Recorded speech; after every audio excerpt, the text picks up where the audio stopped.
Regarding the guarantee schemes, in Karnataka, Congress promised 5 guarantees, and they, after coming to power, they delivered that one. They, as per their promise, they are delivering that one. Now, whereas in BJP is more, in the last election, you lost there, only 66 seats you were able to win there, BJP able to win there. Now again, Yediyurappa जी का leadership और उसका बेटा का leadership में ज़्यादा focus हो रहा है. इसका वजह से थोड़ा सा बीजेपी के अंदर भी कुछ लोग नाराज भी है उधर. वो एक्चुअली आपका मन में कर्नाटक में अभी बीजेपी कितना सीट जीत सकते हैं, क्या है? नंबर 1, यस, कर्नाटका की जनता पश्चाताप कर रही है कि हमने इतनी बड़ी गलती कर दी, इनको बिठा दिया. तो जन समर्थन हमारा कम नहीं हुआ है, जन समर्थन हमारा बढ़ा है. लेकिन इन्होंने इतने ही कम समय में सीएम कौन, अभी भी वो बात सेटल नहीं हुई है. शपथ हुआ है सीएम का, लेकिन सेटल नहीं हुआ है. अपने आप को सीएम मानने वाले लोग बहुत है उसमें. आप कानून व्यवस्था देखिए, चरमरा गई है, बम ब्लास्ट हो रहे हैं, हत्याएं हो रही हैं. आर्थिक स्थिति पूरी तरह कंगालियत की स्थिति में है. वादे तो बड़े बड़े कर दिए उन्होंने, और फिर टैग लगाए, ऐसा होगा तो ये मिलेगा, वैसा होगा तो नहीं मिलेगा. मतलब आप जनता के साथ धोखा भी कर रहे हो. जब हमने कहा कि भाई हम इन लोगों को आयुष्मान कार्ड देंगे, मतलब देंगे, फिर इफ्स एंड बट लगा करके उसमें बेईमानी नहीं करनी चाहिए. अभी जब हमने कहा कि हम 70 साल से ऊपर के किसी भी वर्ग के व्यक्ति होंगे, इनको आयुष्मान कार्ड देंगे, मतलब देंगे. आप में ये हिम्मत होनी चाहिए. उन्होंने किसानों की जो योजना थी वो रद्द कर दी, किसान सम्मान निधि. कोई कारण नहीं है इस प्रकार से करने का. अब आप कोई सोच सकता है, जब बेंगलुरु दुनिया में हमारा बहुत बड़ा देश की इज्जत बढ़ाने में बेंगलुरु का बहुत बड़ा रोल है. दुनिया में जब जाते हैं ना, तो बेंगलुरु कहते ही ऐसा लगता है वो जैसा परिचित है. टैंक हब के रूप में जाना जाता था, आपने देखते ही देखते उसको टैंकर हब बना दिया. और टैंकर में भी माफियाशाही चल रही है. पानी के लिए लोग तरस रहे हैं. अगर ये जो हालत उन्होंने कर दी है, अब युवाओं की स्कॉलरशिप आपने संख्या भी कर दी, अमाउंट भी कम कर दी. यानी एक के बाद एक आपने ऐसे नेगेटिव काम किए हैं. जिन मुद्दों को लेकर के वोट मांगा, उन मुद्दों को आप वोट दे नहीं पा रहे हैं. अच्छा, डेप्यूटी सीएम वो अपने भाई के लिए वोट मांग रहे हैं, और वो खुद सीएम बन सके इसलिए सब खेल खेल रहे हैं. वो सीएम से हटे इसके लिए भी खेल खेले जा रहे हैं.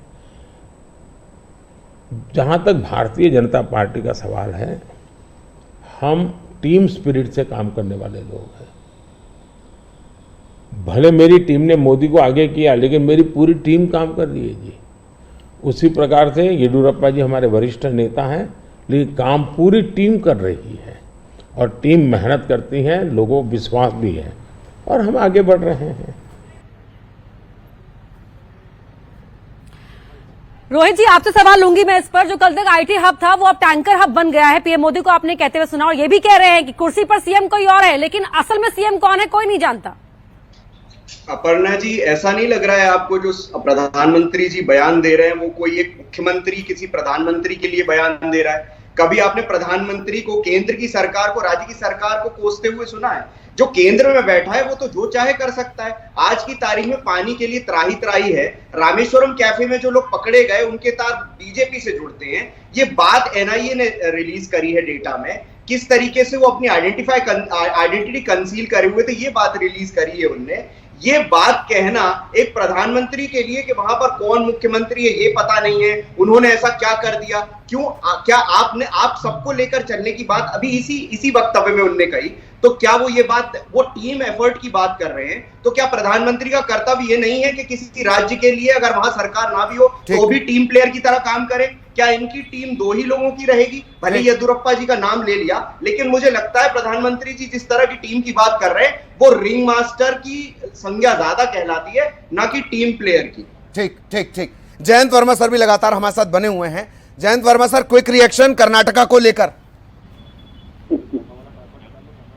देखिए, कर्नाटका में एक बात तो है कि जब से इलेक्शन का रिजल्ट आया है और जब से वहाँ कांग्रेस की गठबंधन सरकार बनी है, तब से वहाँ एक विशेष समुदाय का काफी मतलब एग्रेसिव विरोध हुआ है और कम्युनल जो एक्टिविटीज बहुत ज्यादा बढ़ी जी। और इसके कारण हो सकता है कि वहाँ के बहुत से लोग अब ये सोच रहे होंगे कि शायद कुछ गलत निर्णय हुआ, परंतु मुझे लगता है कि वहाँ जो मुस्लिम अपीजमेंट की जो पॉलिसी है वो बहुत ही ज्यादा मतलब है। और वो जो भारतीय जनता पार्टी का एक जो कहना है सबका साथ सबका विकास, तो वहाँ से यदि आवास की योजना आ रही है, वहाँ से यदि आयुष्मान की योजना आ रही है, वहाँ से उज्ज्वला आ रही है, तो वो मुस्लिम को भी मिल रही है, हर किसी को मिल रही है, उससे कहीं भेदभाव नहीं है जी जी। तो उसके बावजूद भी यदि इस प्रकार का यदि कोई समाज तबका सोचता है कि ये भारतीय जनता पार्टी इसके साथ भेदभाव कर रही है, तो मुझे लगता है कि ये गलत है और ऐसा कोई उदाहरण अभी तक तो दिखने में नहीं आया। ये जो आपने मार्के की बात कही थी ना, ये सिर्फ कर्नाटका नहीं है, कानून व्यवस्था में कर्नाटका नहीं है। मैं तो करीब से छत्तीसगढ़ को भी देख रहा हूं। जब भी कोई सरकार या कोई पर्टिकुलर सरकार जीते तो कोई पर्टिकुलर तबका शायद माइंडसेट हो गया है, उसे लगता है कि उसका हर जगह एक्सेस हो गया कानून व्यवस्था में। ठीक। डॉक्टर प्रेम व्यास, एक शब्द आया है सबका साथ सबका विकास, तो क्या वजह है कि जो 20 करोड़ मुसलमान हैं उनके विकास की कोई जिम्मेदारी लेना नहीं चाह रहा है? कितने मुस्लिम कैंडिडेट उतारे हैं आपने केरल छोड़कर? डॉक्टर व्यास। देखिए ललित जी, एक चीज बहुत स्पष्ट है, 1947 के बाद जो सर्वे हुआ था उसमें सबसे ज्यादा पढ़े लिखे अगर कोई कम्युनिटी थी जिसमें लगभग 90% लोग पढ़े लिखे थे तो वो मुस्लिम समुदाय था। और उसके बाद सतत 50 से 55 वर्षों में जिस तरह से कांग्रेस ने उनको कट्टरपंथियों का निर्माण किया है, जिस तरह से उनका साथ देने के बाद में उनको शिक्षा से अछूता कराए, और उसके बाद लगभग 20 सालों का राज में गुजरात का आपको एग्जाम्पल देता हूँ। आप बताइए 20 सालों में बहुत बेहतरीन बात, शिक्षा की बात आपने की है। कोई खास वजह जो मौलाना आजाद साहब के नाम पे स्कॉलरशिप थी उसको बंद करना पड़ा?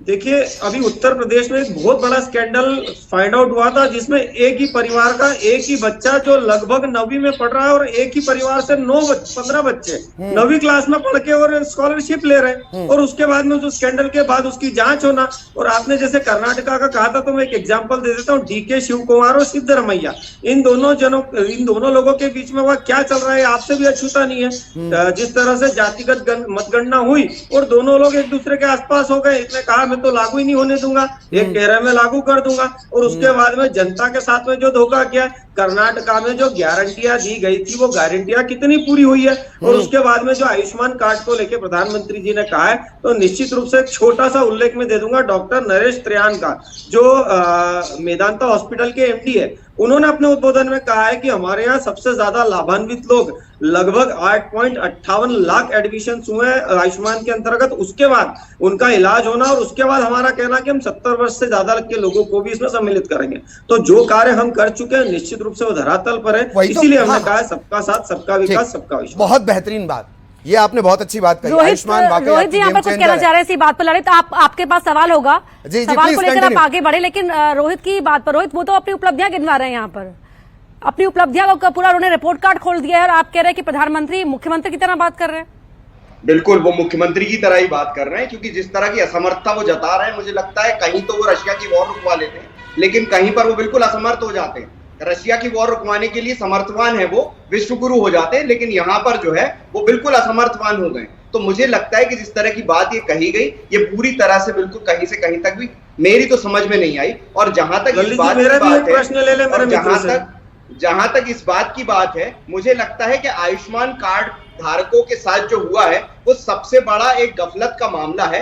और कोरोना से लेकर अभी तक जो एक नंबर पर 7-7 लाख लोग मरे हुए रजिस्टर कर दिए आपने, उसका क्या ब्यौरा है? उसका क्या आप विश्लेषण देना चाहेंगे? आप मेदांता के अस्पताल और मेदांता के किसी डॉक्टर को कोट कर रहे हैं, सरकारी अस्पताल के किसी डॉक्टर को कोट कर दीजिए। रोहित जी, मैं आपको रोकना चाहता हूं, बात कह रहा हूं, ठीक है, वो बात मुझे नहीं ये बताइए, सिस्टम बनता है, लूपहोल्स होते हैं, सिस्टम बनता है, लूपहोल्स होते हैं, सबकी जिम्मेदारी बनती है। मैं आ रहा हूं, रोहित जी प्लीज, प्रधानमंत्री जी पटल पर खड़े होकर रोहित जी प्लीज, 1 रुपया पहुंचाता हूं 10 पैसे पहुंचते, 90 पैसे खा जाने वाले लोग पॉलिसी निर्माण क्या जानेंगे?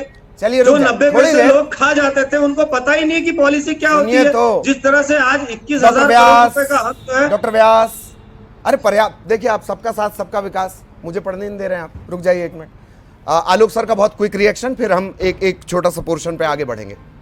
हर पॉलिसी हर पार्टी की गलत नहीं होती है। आयुष्मान कार्ड जो है ये वाकई में गेम चेंजर है। दिल्ली की बात छोड़िए, मेदांता की बात छोड़िए, दूर दराज गाँव में लोगों का बहुत समुचित इलाज हुआ है इससे, बहुत गरीब वर्ग को इससे फायदा हुआ है और हो रहा है। ये वाकई में बहुत बड़ा गेम चेंजर है, कम से कम गरीब वर्ग के लिए। जाहिर तौर पर कस्बाई इलाकों में अगर आपको महसूस करना है तो देखा है लोगों के पास किराया नहीं है, पर एक उम्मीद है इलाज की। खैर आएंगे आप सबके पास, लगातार बने रहें। एक और अगले पार्ट की तरफ चल रहे हैं। पीएम मोदी ने उड़ीसा में बीजेडी सरकार पर भी हमला बोला। उन्होंने कहा कि भले ही बीजेडी केंद्र में हमारी सहयोगी रही हो, लेकिन उड़ीसा के अंदर हम दोनों की राहें अलग हैं। पहले सुन लेते हैं, फिर चर्चा में चलेंगे। अपर्णा चर्चा में लिए चलेंगे आपको। जी